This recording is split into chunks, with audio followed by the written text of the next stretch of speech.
दोस्तों नमस्कार।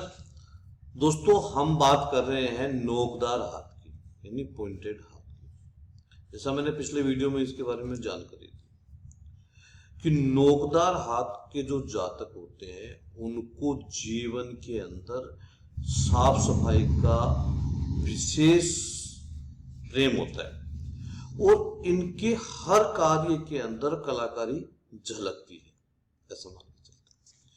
यहां तक कहा जाता है कि ये व्यक्ति जीवन में जो भी काम करते हैं उस काम के अंदर आपको कलाकारी नजर आएगी। यानी अगर ये रति क्रिया भी कर रहे हैं तो उसमें भी कलाकारी नजर आएगी। ये इन लोगों की खासियत होती है। तो अपने आप में विशेष मतलब कि अपना विशेष वो रखता है। इसके अलावा इन लोगों को घर की सजावट यानी सजावट का जो है इनको विशेष इंटीरियर डेकोरेशन का विशेष शौक होता है। इन घर को साल संभाल कर रखना, उसको सजा करके रखना, इस टाइप के इनके घर होते हैं। लेकिन इन लोगों का गृहस्थ जीवन जो है वो बेकार होता है, वो अच्छा नहीं होता। कारण क्या है? ये लोग अपने परिवार को समय नहीं दे पाते। ये इन लोगों की खासियत होती है। यानी ये अपने परिवार को समय नहीं दे पाते हैं, ये और ही कहीं बिजी रहते हैं, जिसकी वजह से इनका गृहस्थ जीवन जो है वो लगभग इनका डिस्टर्ब होता है। इसके अलावा ऐसा माना जाता है कि अगर नोकदार हाथ वाले जातक के हाथ के अंदर बृहस्पति और चंद्रमा दोनों ठीक है, यानी बृहस्पति ये जो है ये बृहस्पति होता है और ये चंद्रमा होता है, जैसे मैंने आपको पहले बता दिया, ये जो चंद्रमा का क्षेत्र है। तो अगर ये दोनों ग्रह अगर किसी व्यक्ति के हाथ के अंदर ठीक है तो ऐसी स्थिति में ऐसा जातक बहुत सरल और सीधा इंसान होता है और ऐसा जातक दूसरों को भी खुद के जैसा ही समझता है। यानी उसके दिल में किसी प्रकार का कपट या बुराई नहीं होती है और वो जैसा खुद है वैसा ही वो दूसरों को समझता है। लेकिन ऐसे व्यक्ति अपने परिवार और अपने मित्रजनों की वजह से दुखी रहते हैं। अब इसका क्या कारण है? अब जैसा मैं हूं वैसा मैं सामने वाले को समझूंगा, तो इनको अपने परिवार से अपेक्षाएं बहुत ज्यादा होती हैं और वो लोग मतलबी किस्म के इंसान होते हैं, यानी वो अपने लिए सोचने वाले इंसान होते हैं। तो ऐसी स्थिति में जब उसको मनवांछित परिणाम उन लोगों से नहीं मिल पाते हैं तो इसकी वजह से ऐसे लोग जो हैं वो फ्रस्ट्रेशन में चले जाते हैं, अवसाद में चले जाते हैं, बहुत ज्यादा दुखी हो जाते हैं। ये एक इन लोगों के साथ में बहुत बड़ी प्रॉब्लम होती है।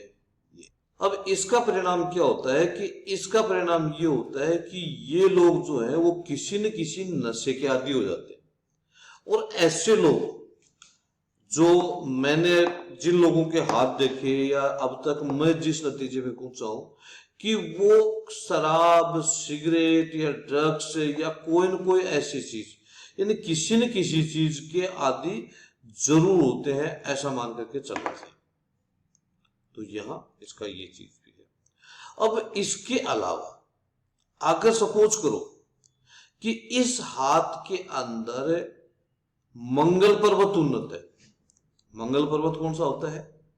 ये जो क्षेत्र होता है हाथ के अंदर, ये वाला जो क्षेत्र है ये मंगल का क्षेत्र माना जाता है। ये वाला क्षेत्र ये होता है मंगल का क्षेत्र। अब सपोज करो कि ऐसे हाथ के अंदर भाग्य रेखा बहुत बढ़िया है, सूर्य रेखा ये भाग्य रेखा है, जैसे मैंने पहले बताया आपको, ये सूर्य रेखा है, ये भी बहुत बढ़िया है और मंगल पर्वत उसका उठा हुआ है। तो ऐसी स्थिति में क्या होगा कि ऐसा जातक बहुत बड़ा दस्तकार होगा, यानी वो अपने हाथ से कोई कलाकृति बनाने वाला, जैसे चित्रकार हो सकता है, कोई लकड़ी का काम करने वाला हो सकता है या कुछ और बनाने वाला हो सकता है। यानी वो व्यक्ति बहुत अच्छा दस्तकार होगा, ऐसा मान करके चलना चाहिए। यानी जिस व्यक्ति का मंगल अच्छा है वो आदमी बहुत बड़ा दस्तकार होता है, ऐसा मान करके चल। अब एक चीज और, अगर मंगल पर्वत उन्नत है, बंदा दस्तार हो गया, ठीक है, यहां तक भी ठीक बात है, लेकिन इनमें कुछ माइनस पॉइंट भी है। वो क्या है वो सुनो। ऐसा व्यक्ति,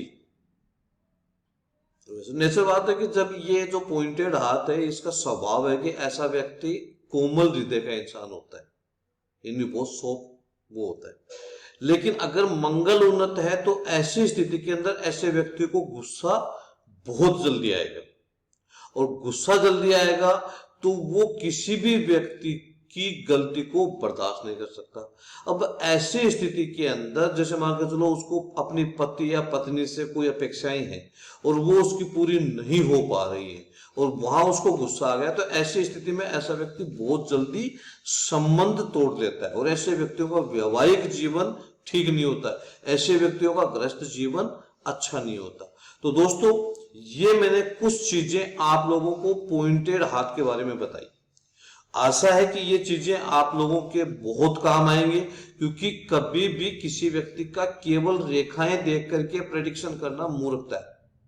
उसमें ये चीजों का बहुत बारीकी से अध्ययन करना है, क्योंकि कौन सी चीज कहां क्या महत्व रखती है ये अपने आप में विशेष मायने रखता है। और जब तक हम इन चीजों को नहीं समझेंगे तब तक हम सही प्रेडिक्शन नहीं कर पाएंगे। इसलिए दोस्तों, मेरा आप सबसे निवेदन है कि इस चीजों को बारीकी से अध्ययन करें, समझे। कोई चीज समझ में नहीं आ रही है तो मैं बार बार आपसे निवेदन कर रहा हूं कि आप लोग मुझसे पूछ लें जो भी चीज आपको नहीं समझ में आ रही है। नमस्कार, जय गुरुदेव, नमो निखिलम।